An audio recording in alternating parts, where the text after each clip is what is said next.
Prefiero creer que la historia que te voy a contar esta noche no es real. Jamás había escuchado una historia tan horrorizante como la que me contó Juan, así lo vamos a llamar. Él es una persona de Latinoamérica. Primero me escribió por Facebook, me mandó un mensaje muy corto que decía: tengo algo muy importante que contarte, pero venía una palabra clave, la cual fue la que me hizo poner toda mi atención en ese mensaje. Él me menciona que pues quería renunciar a la vida por mano propia. Obviamente me lo dijo con palabras directas y esto pues me llamó poderosamente la atención. Yo le respondí el mensaje, le dije: oye, pues cuéntame qué pasa y si puedo ayudarte, pues por supuesto, no hagas una tontería, ya saben, ¿no? Le dije algunas palabras pues para convencerlo de que valía la pena continuar. Juan me dijo que él estaba viviendo en Estados Unidos y me preguntó si tenía Telegram. Le dije: no, la verdad es que no uso esa plataforma, nunca la he usado. Juan me pidió encarecidamente que me hiciera una cuenta en Telegram para que pudiéramos platicar por ahí. Yo le pregunté que por qué, le dije: es tan importante lo que me tienes que decir, y me dijo: sí, es algo con lo que no me quiero ir a la tumba, quiero sacarlo de mi pecho y ya si tú quieres contarlo en tu canal, pues ya será tu decisión. Me dio tanta curiosidad la historia que me tenía que contar Juan, que me hice una cuenta en Telegram únicamente para poder platicar con él, y de verdad no sé hasta el día de hoy si me arrepiento de haber escuchado esa historia, porque es algo que necesito ahora yo sacar de mi mente, sacar de mi sistema de alguna forma. Estuve algunos años soportando pues esta presión, estas ganas de contar lo que te voy a platicar esta noche, y sinceramente no me había atrevido. Recientemente me enteré de que Juan efectivamente se quitó la vida. Parte de por lo que yo no quería contar esa historia es precisamente para no poner a Juan en riesgo, porque yo desde aquí pues no tengo más que lo que les voy a decir. Créalo quien lo quiera creer, yo mismo prefiero no creerlo. Pero Juan me comenta que él desde hace bastante tiempo se fue a vivir a Estados Unidos. Él terminó la carrera de biología en Latinoamérica y empezó a trabajar en una empresa latinoamericana, una empresa en la que él tenía un buen puesto, un buen trabajo. Me comenta que en su trabajo pues, lo valoraban mucho porque era de esas personas que aportan mucho a la empresa, aportan mucho valor, aportan mucho conocimiento. A él le encantaba la biología, le encantaba todo lo relacionado con los seres vivos, las células, el ADN, etcétera, etcétera, etcétera. En un punto de su vida, precisamente en el lugar en el que estaba trabajando, le ofrecieron subirlo de puesto, y no solo subirlo de puesto, sino que tendría la posibilidad de irse a trabajar de manera legal, obviamente, a Estados Unidos en un laboratorio relacionado con la investigación precisamente en el área de la clonación. Esto entusiasmó muchísimo a Juan. Me comenta que hizo todo, vendió su carro, vendió su casa, limitó a su familia en cuanto a gastos. ¿Saben qué? Es hora de reciclar la ropa, es hora de comer pues lo más sencillo que se pueda. No vamos a salir porque necesito estudiar más. Tengo una oportunidad de ganar mucho dinero, de que todos nos vayamos a Estados Unidos a vivir de manera legal, y la tengo que aprovechar.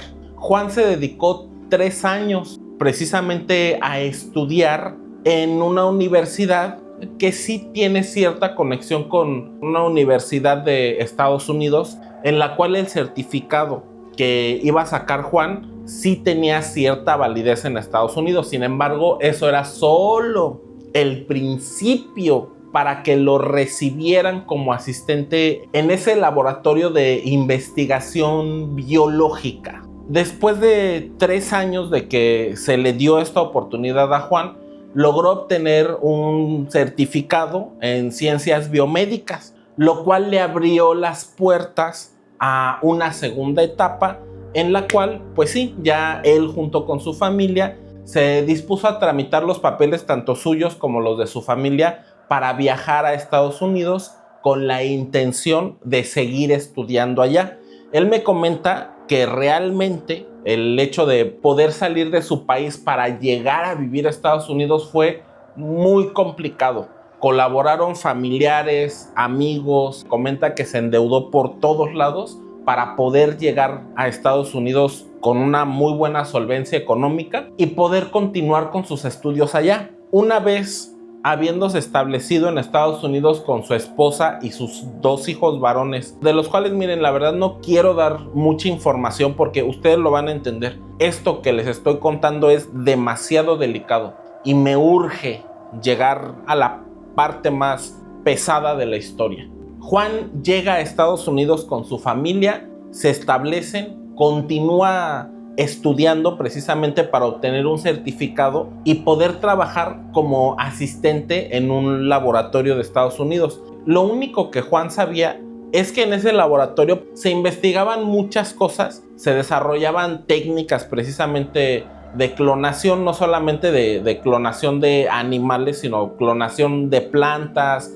modificación de ADN, modificación de células, etcétera, etcétera. Pero precisamente en ese laboratorio se le da mucha, pero mucha importancia al tema de la clonación, digamos, de animales. Juan entendía que este enfoque que se le daba a la clonación de animales, que es la clonación de carne de res, de pollo, de pescado, etcétera, etcétera. Clonación de diferentes carnes, el cultivo, digamos, de diferentes carnes para supuestamente evitar sacrificar animales y poder hacer una producción mucho más rápida, gastar menos recursos en la producción de estas carnes y demás. Esto, por cierto, es algo que hoy en 2026 ya está muy implementado en Estados Unidos. Hay muchos lugares en donde venden precisamente comida con carne, pues digamos, producida en laboratorios. Juan por fin logra obtener este certificado que lo avala como técnico laboratorista o técnico en laboratorio. Él me decía las palabras en inglés, yo las iba traduciendo. Él habla español obviamente, pero varias palabras que les estoy diciendo me las decía en inglés. Técnico de laboratorio, técnico laboratorista con conocimientos y de hecho certificado en ciencias biomédicas. Juan no iba a probar suerte, Juan iba recomendado. Juan llevaba reconocimientos, Juan digamos que iba apalancado para que una vez concluyendo todos sus estudios y logrando obtener todos los papeles que iba a necesitar para entrar a este laboratorio, lo aceptaran, no por suerte, no porque fue a ver si le daban el trabajo, sino porque realmente ya estaba recomendado, solamente había requisitos que él tenía que cumplir. Él me comenta que cuando entra a trabajar este laboratorio, lo hacen firmar una cantidad de papeles verdaderamente impresionante, papeles que, por cierto, el puro contrato era grueso. Él me comenta que era como de 80 hojas, 100 hojas más o menos, que no podía sacar del laboratorio. Simplemente fue a la entrevista de trabajo. Por cierto, Juan sí obviamente sabe hablar inglés o sabía hablar inglés. Vengo a la entrevista de trabajo básicamente a que nada más le dijeran sí, puedes trabajar con nosotros. Él iba pues preparado también obviamente con todos sus documentos, todos sus certificados, identificación, pasaporte, visa, todo lo que sabía que iba a necesitar. La persona que lo entrevista me comenta que era una persona muy seria, que era un señor ya de la tercera edad, obviamente de aspecto totalmente estadounidense, güero, alto, muy serio, muy directo en sus preguntas. Le pregunta dónde nació, dónde vivió, dónde estudió, cuánto tiempo trabajó en la empresa, en el laboratorio también, en su país natal, cómo conoció a la persona que lo está recomendando, y ahí empieza también a pedirle, a ver, ¿y tienes certificado de esto? ¿Sí tienes certificado del otro? Sí, aquí está, visa, pasaporte, ok. Esta persona empieza a revisar pues todos los documentos, a hablar con él y le dice, mira, sí, dice, vienes muy bien apalancado, muy bien recomendado, tienes todos tus papeles y va a ser un placer trabajar contigo.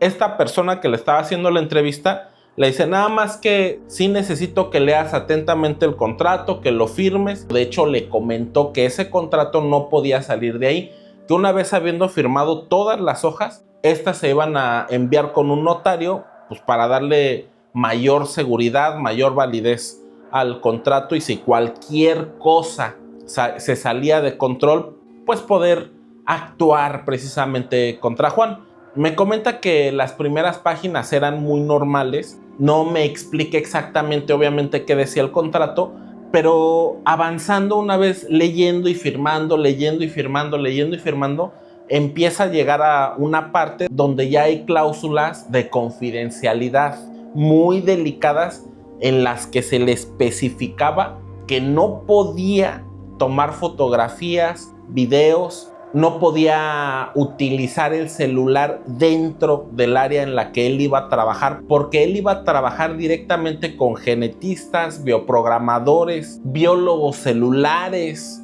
con gente muy importante. Él iba a estar justo donde está la acción. Las penas o la penalidad por incumplimiento de contrato iba, bueno, por multas que él sabía que nunca en la vida iba a poder pagar, multas incluso de cientos de miles de dólares, otras partes en el contrato, si violaba precisamente alguna de esas cláusulas de confidencialidad, eran multas con millones de dólares, penas de cárcel. Mientras más avanzaba en las diferentes cláusulas de contrato, más intimidante era. Él comprendía que, bueno, estamos en Estados Unidos, voy a trabajar directamente donde están todos estos científicos importantes que trabajan directamente con las células. Yo me voy a encargar, porque eso fue lo que estudió, de preparar el laboratorio, preparar las herramientas, transportar las muestras precisamente de ADN, etcétera, etcétera, etcétera. Entonces comprendió, dijo, ok, obviamente pues tengo que guardar secreto de todo lo que se hace aquí. Una parte bastante interesante en ese contrato mencionaba que Juan no podía establecer ningún tipo de relación personal con ninguno de los miembros de ese laboratorio, y mucho menos, por supuesto, con ninguno de los miembros de esa área. Estrictamente iban a ser compañeros de trabajo. El único trato que iba a haber era dentro del laboratorio, y las únicas pláticas o el único intercambio de palabras iba a ser precisamente relacionado con el trabajo. No podía de ninguna manera socializar, y eso venía en el contrato. Juan, sin pensarlo demasiado, después de todo lo que se esforzó, acepta y continúa leyendo y firmando cada hoja. Él me comenta que obviamente pues esto no fue muy rápido. Me comenta que tardó alrededor de 1 hora en leer todo el contrato detenidamente, y cada parte iba y la firmaba. Al señor que le estaba haciendo la entrevista, quien lo estaba contratando, parecía no importarle el tiempo que Juan se tardara. De hecho, Juan en varias partes se detenía y le preguntaba, disculpe, ¿esto significa que esto y esto? Sí, efectivamente. Ok, y lo firmaba. Esta persona estaba totalmente atenta a lo que estaba haciendo Juan. Juan termina de firmar el contrato y empieza una nueva vida para él, una vida bastante prometedora, en la cual pues sus hijos, su esposa ya viven en Estados Unidos. Él también tiene un trabajo que muy pocos latinoamericanos podrían llegar a tener. Su trabajo es de una enorme responsabilidad. Sabe que no se pueden contaminar las muestras, que no puede estropear ningún aparato, que no puede hablar de nada. Él me comenta que en ese laboratorio el silencio era casi absoluto, y las únicas pláticas que había eran precisamente pláticas acerca de, oye, a ver, analiza esta muestra, ve a recoger tales muestras, lleva esto de aquí para allá, ve por los resultados de tales pruebas. Juan me comenta que al principio pues era difícil no saludar a la gente, no hablarles, topárselos precisamente en la entrada del laboratorio y no poder saludarlos así como lo estamos acostumbrados los latinos. Hola, ¿qué onda? ¿Cómo estás? ¿Y ya listo para trabajar o algo así? No. Cuando se topaba compañeros de trabajo alrededor del laboratorio, afuera del laboratorio, pero en sus alrededores, simplemente era de verlos y voltearse, seguir caminando, entrar al laboratorio y directo a lo que va. Necesito que me prepares esto, necesito que limpies lo otro, necesito que prepares el laboratorio para tal prueba, necesito que revises si llegaron tales muestras de tal país, etcétera, etcétera, etcétera. Sin embargo, con el paso del tiempo, Juan se fue acostumbrando a esto, a que así es ahí, a que ahí no hay nada de amigos, nada de saludos cálidos, nada de estrecharse las manos, nada de pláticas personales, oye, ¿cómo te fue? ¿Estás cansado? Nada de eso. Él me comenta que eran prácticamente como robots. Juan no tenía ni el teléfono de ninguna persona, sabía sí sus nombres, pero no el nombre completo. Se dirigía a sus superiores o a sus compañeros de trabajo, digamos, por el nombre que ellos traían en la bata. Prácticamente todo el tiempo que estuvo trabajando ahí era como trabajar diario con un extraño. A pesar de que ya reconociera su cara, su nombre, su voz, era literal como si fuesen extraños. Nunca se desarrolló ningún vínculo de confianza, de amistad, de absolutamente nada.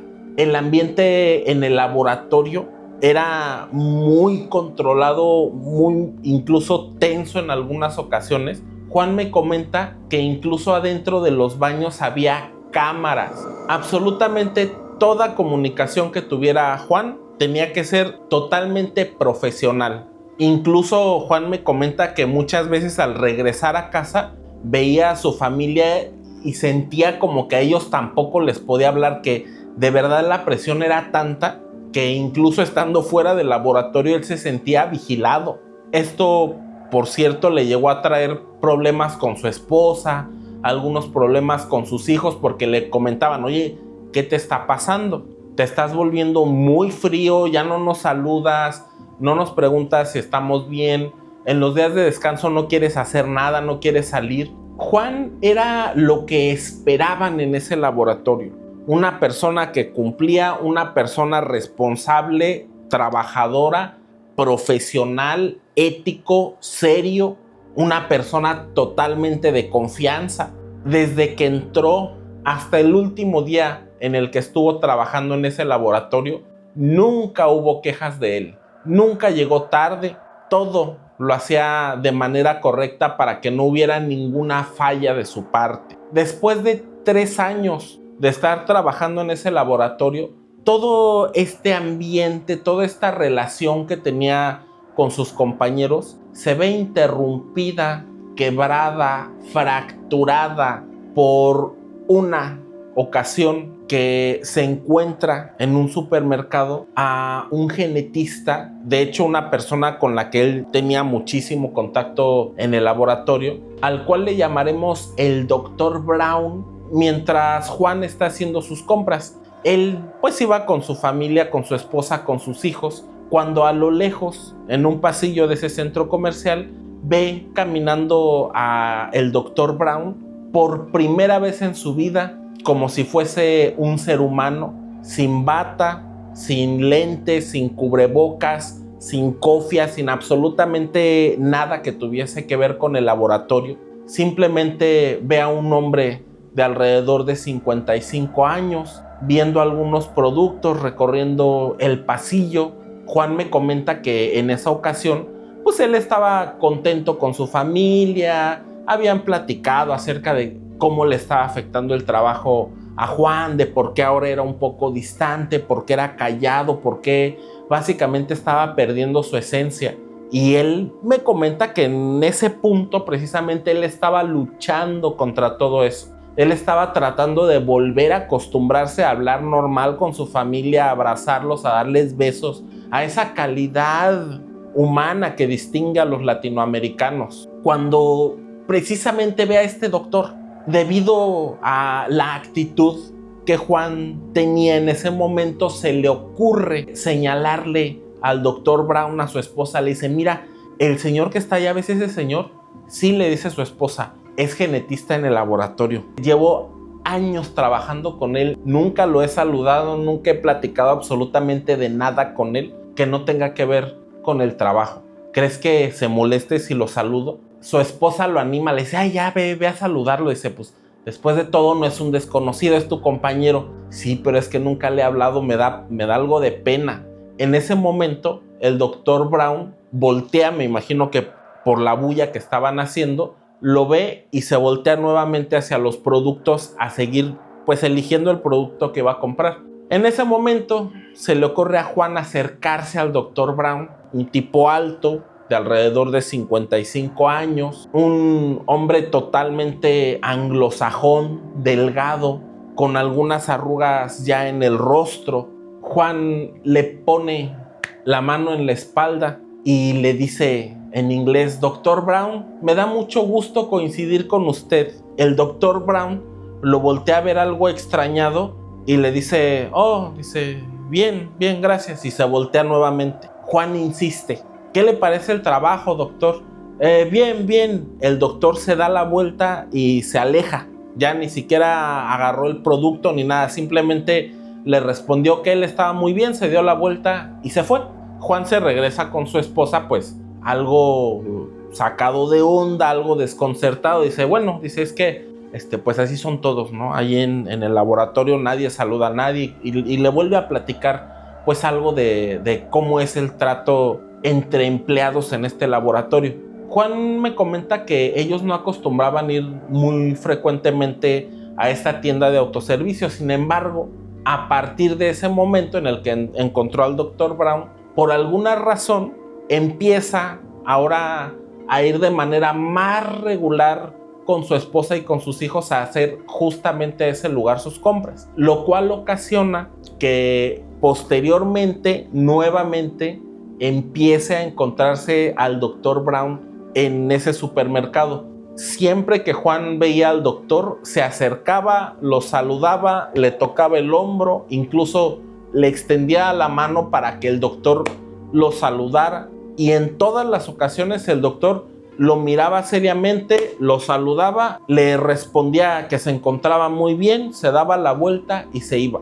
Estos encuentros cada vez más frecuentes fueron de alguna forma ablandando al Dr. Brown. Pasó de simplemente responderle: oh, estoy bien, y darse la vuelta e irse, a tocarle el hombro, a darle la mano, a sonreírle: ah, muy bien, ¿y tú cómo estás? No, pues yo muy bien. Ah, ok, qué gusto, hasta luego. Estos encuentros, que en un principio eran cortantes, poco a poco iban volviéndose más y más y más amistosos, hasta llegar al punto en el que Juan le comenta al Dr. Brown que ojalá un día puedan salir a tomar un café o una cerveza, y Juan se ríe de manera, pues ya saben cómo somos los latinos.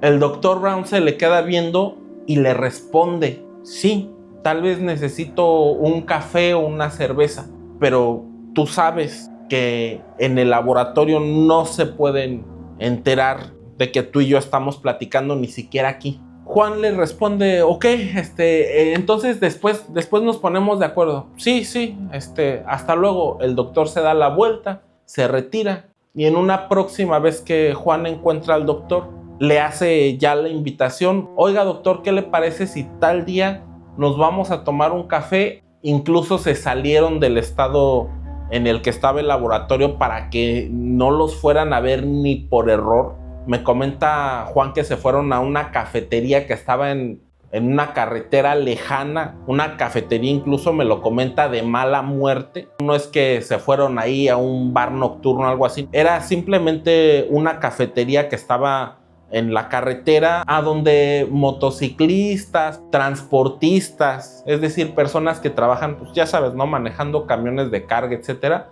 pasaban por ahí, frenaban, se tomaban un café, desayunaban algo, comían algo, cargaban gasolina, continuaban su viaje, en fin.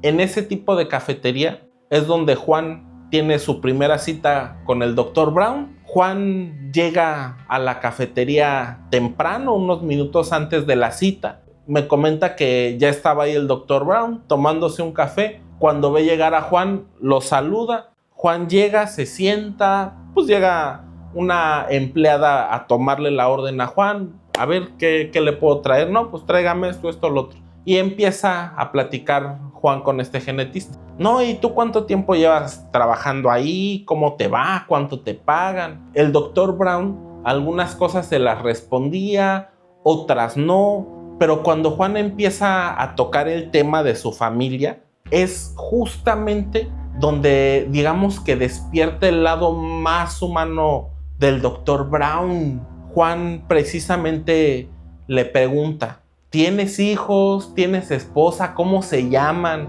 Platícame de ellos. Al doctor Brown se le ponen los ojos llorosos, su rostro se torna rojizo, se cubre el rostro con la mano y empieza a llorar. Juan, estando sentado frente a él, le pone la mano en su brazo. Le dice: no, dice, discúlpame si te hice un mal comentario. El doctor le responde: no, no te preocupes. No, pues mis hijos están muy bien, mi esposa también. Tengo una mujercita y tengo un varón. El varón ahorita tiene 17 años. Mi hija cumplió 15 años el mes pasado, dice. Y ellos pues están muy bien, afortunadamente tengo buena solvencia económica. Mi esposa, todos estamos muy bien, dice. ¿Y tú cómo está tu familia? Juan le responde: no, dice, pues muy bien. Luego los chamacos que igual son latosos y se pelean. Y Juan le empieza a platicar acerca de su familia con mucha confianza. Sin embargo, él me comenta que desde que el doctor empezó a hablar de su familia, empezó a notarse como más y más y más incómodo, hasta que le dijo: ¿sabes qué? Mejor ya vámonos, no vaya a ser que alguien nos vaya a ver o cualquier cosa y vamos a perder el trabajo. Y luego imagínate, una multa de $200,000 por estar platicando, por ser amigos, jajaja, no nos conviene. Y después de platicar alrededor de unos 30, 40 minutos, se levantó el doctor, fue, pagó su cuenta, se fue, dejó a Juan solo en esa cafetería. Al principio Juan se molestó y dijo: ¿sabes qué? O sea, se me hace una payasada que haya tenido que manejar 2 horas, haya venido hasta acá, y se molestó y dijo: bueno, ya no voy a insistir, no voy a buscar su amistad, porque es una persona fría que no le interesan las otras personas, no sabe ser amigo. Juan terminó de consumir ahí sus alimentos, su cafecito, pagó su cuenta, se fue, regresó a la ciudad donde vivía con su familia y le platicó a su esposa: no, fíjate que el doctor es bien mamón, y le platiqué y fíjate que se dio la vuelta y se fue. Su esposa le comentó: pues mira, aquí así son, aquí la gente es más fría. No creo que sea solamente la personalidad que le desarrolló trabajar en el laboratorio aquí. Hay mucha gente que es así, no te dicen: ay, nos vemos, hasta luego. Simplemente te dicen un comentario y se dan la vuelta y se van. O sea, no te dicen adiós, no se despiden como nosotros lo hacemos. No te lo tomes a mal. Juan me comenta que él en el laboratorio no cambiaba la actitud con la que estuvo trabajando todo el tiempo. Una actitud seria, totalmente inexpresiva. Hacía lo que tenía que hacer, a pesar de que conocía ya al doctor en persona y habían platicado. Ni siquiera lo saludaba, no lo volteaba a ver a los ojos, no le hacía ningún tipo de comentario, de chiste, absolutamente de nada. Pasan unos cuantos días y Juan vuelve a coincidir con el doctor Brown en el supermercado. En esta ocasión es el doctor quien se acerca a Juan, le toca el hombro y le dice: necesitamos platicar otra vez. Juan le responde: ah, sí, sí, en otra ocasión platicamos. No, de verdad, necesitamos platicar. Ok, le dice Juan, ¿cuándo quieres que platiquemos? Fija nuevamente una fecha en la misma cafetería y Juan pues entiende que realmente no es que el doctor lo desprecie o algo así, simplemente él así es. Llega el día de la segunda cita del doctor Brown con Juan. Igualmente Juan llega unos minutos antes de la hora acordada. Nuevamente al llegar pues el doctor ya estaba ahí, ya había ordenado, él ya estaba consumiendo sus alimentos. Juan lo saluda, se sienta frente a él y antes de que empiece Juan a hacerle la plática, el doctor Brown le dice a Juan: ya estoy harto, amigo. Juan lo mira de manera extraña y le pregunta: ¿de qué estás harto? A ver, cuéntame, ¿qué pasó? Estoy harto de guardar silencio, estoy harto de fingir que no pasa nada. La vez pasada que me preguntaste de mi familia, no pude evitar llorar al recordar que yo entregué a mi familia para siempre, yo entregué a mis hijos para siempre. Juan observa claramente cómo el rostro del Dr. Brown se transforma en el rostro de un hombre desquiciado, un hombre enloquecido, desesperado, un hombre que incluso parecía estar al borde de un ataque cardíaco. Su rostro se enrojece demasiado, sus manos comienzan a temblar. Juan le pregunta: ¿por qué dices que entregaste a tu familia? ¿Está bien todo? El doctor le responde: mira, amigo, yo estoy harto de estar callado. Llevo 20 años trabajando en el laboratorio. Yo empecé igual que tú y te voy a contar la verdad de lo que se hace en ese laboratorio. ¿Has notado que llegan muestras de la India, de China, de México, de España, de Rusia, de Francia? Sí, le responde Juan, obvio, dice, pues es un laboratorio de genética, obviamente llegan muestras de todo el mundo, de diferentes animales, diferentes especies. El doctor lo interrumpe y le dice, diferentes personas. Juan le dice, sí, dice, diferentes personas, dice, ¿por qué? ¿Qué pasa, doctor? El doctor le dice, ¿en verdad no lo sospechas? ¿En verdad no te das cuenta? Juan se le queda viendo y le dice, ¿qué? No me doy cuenta de qué. El doctor Brown le comenta a Juan, ¿sabes cuánto ha avanzado la tecnología desde 1950 hasta el día de hoy? Era el año 2023. Juan le responde, no, pues muchísimo, dice, muchísimo. El doctor le responde a Juan, sí, ¿sabías que en 1950 se empezaron los primeros trabajos de clonación? ¿Sabías que lo primero que se empezó a clonar fue diversas especies de anfibios y se clonaron de manera exitosa en 1950? Juan lo observa y le dice, sí, dice, y sé que en 1996 se clonó por primera vez un mamífero, a la oveja Dolly, lo cual no salió como lo esperaba la ciencia. El doctor lo mira y le dice, sí, así es, Juan. ¿Y sabías que para entonces ya había avances en la clonación humana? Juan le responde, sí, o sea, sé que en teoría ya había algunas técnicas, algunas cosas, sin embargo, tú sabes que por temas legales y éticos no está permitida la clonación humana. El doctor se le queda viendo y le dice, no está permitida, o no que lo sepa el público. Te voy a decir algo, Juan. Yo ya no quiero seguir viviendo, yo no soporto llegar a mi casa y ver el rostro de mi esposa, ver el rostro de mis hijos y saber todo lo que unos malditos degenerados han hecho con ellos una y otra y otra y otra vez. Juan le responde al doctor, oiga, pero usted me dijo que sus hijos estaban muy bien, que tenían todo, su esposa también, ¿cuál es el problema? El doctor Brown le responde a Juan, Juan, yo entregué a mis hijos, yo se los entregué a la gente más asquerosa y desgraciada. Muchas de esas muestras que llegan desde otros países son muestras de ADN humano. Lo que te estoy diciendo es porque yo ya tomé una decisión y yo ya no puedo continuar con esto, Juan. En ese laboratorio se clonan humanos. Y sí, obviamente en 2023 la clonación humana ya se desarrolló perfectamente. ¿Saben lo que hacemos con los humanos que clonamos, Juan?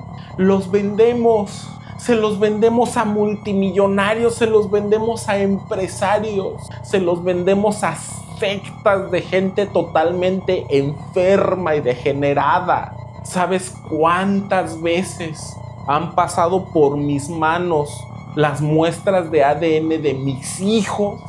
Yo he clonado a mis propios hijos 3 veces. Mis hijos están en un catálogo, Juan, no lo entiendes, nunca lo vas a entender, Juan. Juan se le queda viendo horrorizado, todavía tratando de entender lo que el doctor le está diciendo.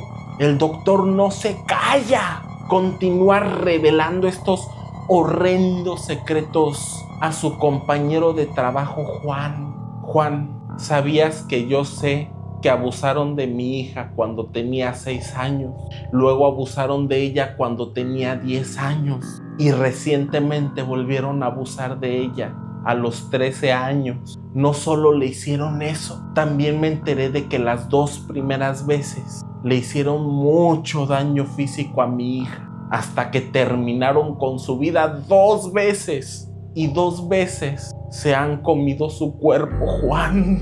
No tienes idea de cómo esto me carcome el alma. Pensar que a mi hija le han hecho cosas horrendas por mi culpa, porque yo la entregué y que se las van a seguir haciendo. No sé cuántas veces le van a quitar la vida. No sé cuántas veces van a abusar de ella, Juan. Y no solo de ella, también de mi esposa, también de mi hijo. Juan comprende todo lo que el doctor le está diciendo. Ese laboratorio no solamente investigaba la clonación y desarrollaban diferentes técnicas para cultivar diferentes tipos de carne, sino que también clonaban animales y personas, los cuales eran entregados a grupos de gente enferma mentalmente, a multimillonarios, a empresarios. Muy probablemente muchas de las personas clonadas estuvieron en la isla Epstein. Juan me comenta que el doctor le reveló todo, que en ese momento el doctor estaba totalmente enloquecido y él, siendo un experto, teniendo los suficientes estudios, habiendo trabajado en un laboratorio precisamente relacionado con la clonación, me dice que él no duda ni por un segundo que las revelaciones del Dr. Brown sean reales. Juan me comenta que sí, que en pleno 2023, hace 3 años, obviamente ya había la tecnología, el conocimiento, las técnicas, que incluso desde hace mucho tiempo ya se tenía la capacidad para clonar humanos. Sin embargo, lo único que impide que se lleven a cabo estas prácticas, pues sí, son temas éticos y legales. Actualmente los científicos tienen el conocimiento, las herramientas, la capacidad, las técnicas para clonar humanos de manera exitosa. Juan me comenta que esa vez fue efectivamente la última vez que vio al Dr. Brown, ya que el Dr. Brown hizo algo horrible. Terminó con la vida de su esposa, la de sus hijos, y posteriormente él se quitó la vida también. La culpa de haber entregado tal vez para siempre a sus hijos y a su esposa no la pudo soportar. Juan me comenta que esto que el Dr. Brown le reveló le arruinó la vida para siempre, y a pesar de que pudo continuar trabajando un año más en el laboratorio, él mentalmente empezó a decaer, empezó a tener crisis de depresión, crisis de ansiedad, se volvió una persona totalmente paranoica. Este malestar mental, este malestar emocional lo llevó a mandar a su familia a otro país y a tomar la decisión de él mismo acabar con su propia vida. Juan me comenta que ya sea voluntaria o involuntariamente, él es cómplice de estos monstruos, que él sabe que tiene una culpa, que él tampoco soporta ya el peso de saber lo que el resto de la humanidad ignora. Recientemente me enteré de que Juan se quitó la vida. Juan no soportó saber uno más de los asquerosos secretos de la humanidad. Yo personalmente prefiero creer que Juan es un mentiroso, que Juan estaba loco. Simplemente se le ocurrió contarme esas locuras antes de quitarse la vida. Y para estar tranquilo, quiero hacerle una pregunta muy sencilla a la inteligencia artificial, a ver qué opina acerca de esto. ¿Tú crees que en el 2026 ¿Existe la tecnología, las técnicas y las herramientas para clonar a un ser humano? La clonación humana es un tema éticamente muy delicado y está prohibida en muchos países. Desde un punto de vista puramente científico, en teoría, la clonación humana sería posible con las técnicas de clonación somática, como la que se usó con Dolly. ¿Podríamos decir que lo único que detiene al ser humano para clonar a otros seres humanos son temas éticos y legales? Sí, en gran medida esos factores son los que realmente han frenado la clonación humana. La comunidad científica y la sociedad en general han puesto límites éticos y legales para proteger la dignidad y el bienestar humano. Así que aunque la capacidad técnica exista, son esas restricciones las que realmente mantienen a raya la clonación humana. Ok, gracias. A ti, cualquier cosa que necesites, aquí estoy para ayudar. Entonces, esta historia sí podría ser real.